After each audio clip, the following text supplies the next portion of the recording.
estimated 700,000 people are living with autism in the UK alone.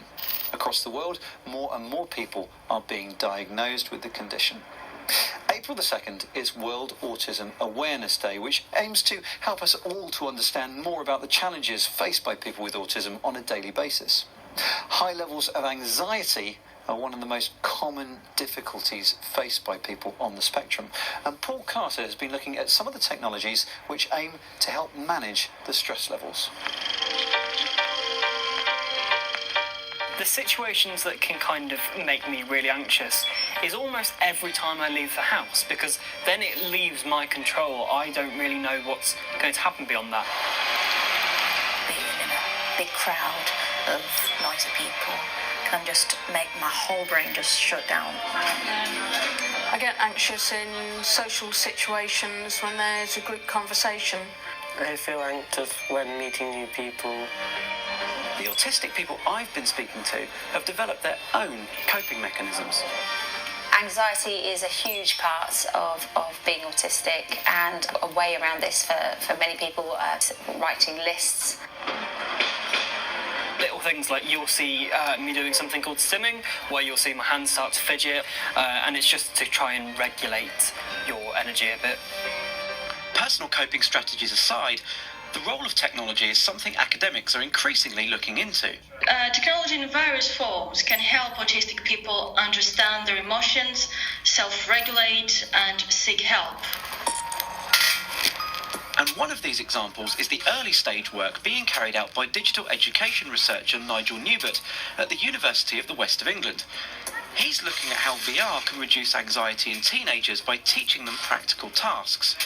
It's being tried out at this Somerset school, where the pupils are training to work in a cafe. You ready to get in? Yep. Putting the bean in the grinder. Our children with a diagnosis of ASD come with the belief that they are going to fail.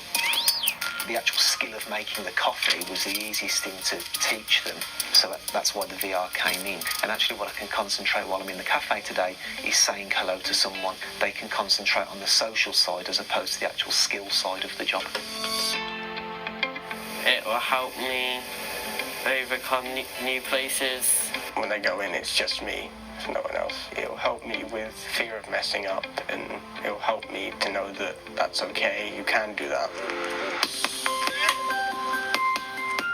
Another technology in the offing is the Molehill Mountain app, being developed by King's College London and the research charity Autistica. Choose the worries you want to add to Molehill Mountain. Bright lights, yeah, that's a big one. We gave it to 3 volunteers to try out for a couple of weeks. Based on cognitive behavioural therapy adapted for autistic people, this self-managing app tracks anxieties by asking autistic adults to input their daily worries into bubbles that then float over a mountain. Their task is to pop those bubbles, processing and preparing for their anxiety. When the user captures their worries, they're rewarded with tips to help them learn more about their situations. It all sounds fine, but what did our users make of it? It seemed a bit illogical how popping these imaginary bubbles on a screen going to help, but it did help massively. Like if I was having a bad day, to reflect on it at the end of the day, potentially that would have been good to kind of just look over what's happened, etc. But there are definitely the negatives to the app, like it asks you to add your worries. I added 7 worries and then it said, you have too many worries, that's what it said. And I was like, well, don't tell an autistic person that, that's not, ideal. And it was asking me to describe things in my own words. And the words describe and explain are just... and imagine, yeah. What would have been better for you? I think that either if you'd ask direct questions on a number scale, say, how did you feel this on a scale of 1 to 10? What seems to be clear is that the anxieties around autism are very individualised. A cloud-based software that's now offered by some areas on the NHS giving personalised solutions is called Brain in Hand. This system is also based on established therapies and coaching and rests on health professionals working with users to devise answers for particular situations. When users become anxious, they use the Brain in Hand app to access the solutions that have already been programmed in for them. A worry that third-year university student Rosie King has is getting lost. The app gives her solutions and helps manage her emotions whenever this happens. There's a logical part of my brain that knows everything's going to be fine and you're going to get home just fine. But there's a bigger part of my head that's banging pots and pans, screaming, you failed, we're lost, we're never going to get home, what are we going to do? The app's anxiety monitor helps Rosie reflect on how she's feeling and prompts her on pre-arranged tasks. But something that's especially comforting is the 24/7 red button backup that connects her to a real-life person. I've tried just doing the best that I can on all course for a bit. I'm just really freaking out. I only use the red alarm service when I'm really at my worst, when I'm really low and I can't control myself and I really need to talk to somebody.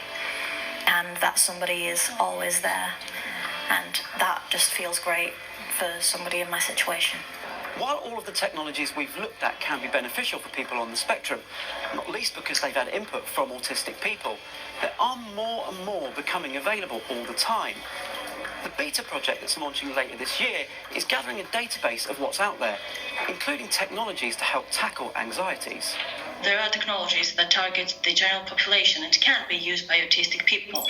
But there are, for example, sensory issues for autistic people, and technology needs to adapt to those needs to be non-threatening and to be effective.